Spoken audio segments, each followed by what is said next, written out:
আসসালামু আলাইকুম, সবাইকে শুভ সকাল। চলে আসলাম রান্নাঘরে প্রতিদিনের মতো। এটা হচ্ছে বিচিওয়ালা সিম। এই যে সিম আজকে লবণ দিয়ে, হলুদ দিয়ে, কাঁচামরিচ দিয়ে, সিম দিয়ে সেদ্ধ করে তারপর হচ্ছে রসুন পেঁয়াজ দিয়ে তেলে দেব। সিম আমাদের খুলনার ভাষায় সিম সেক্সি বলে, সেটাই আর কি রান্না করব আজকে। দেখে মনে হচ্ছে হলুদ বেশি হয়ে গেছে, তাই না?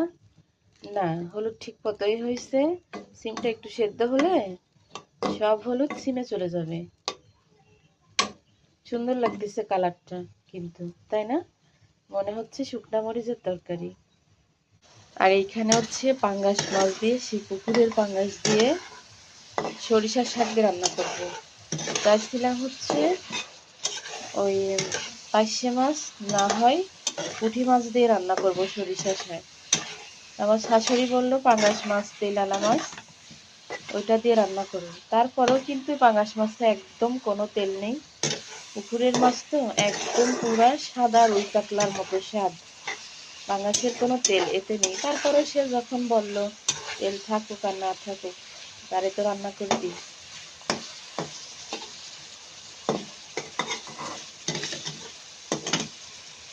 মাছটা তো অনেক বড়, বোনা করলে বা অন্য তরকারি দিয়ে রান্না করলে কাটা লাগে না।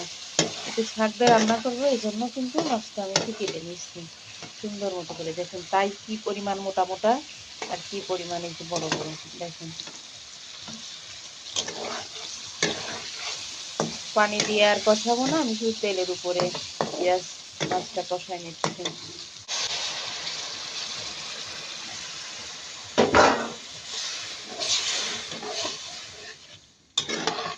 আসলে জানলার পাশে তো রান্না করি, এই জন্য হচ্ছে রোদ পড়তেছে। রোদ পড়লে আর তরকারির কালার সুন্দর বোঝা যায় না। আর আমার এই যে ইলেকট্রিক চুলাটা, ওটা হচ্ছে ওই তার পুড়ে গেছে। এখানে রান্না করলে ঠিকঠাক কালার বোঝা যায়। এ দেখেন, বলেছিলাম না যে জাল হলে ঠিক হয়ে যাবে। এ দেখেন কোনো হলুদ নাই। আর এর সাথে বেশি করে পেঁয়াজ রসুন তেল দিয়ে যখন তেলে দেবো তখন কিন্তু আরো সুন্দর হয়ে যাবে। আর এখানে হচ্ছে মাছটা কষাচ্ছি আমি। কালারটা কিন্তু অনেক সুন্দর হয়েছে, কিন্তু এই যে রোদ পড়তেছে, এই হচ্ছে জানলার সাথে সাথে রান্না করি আমি। এই যে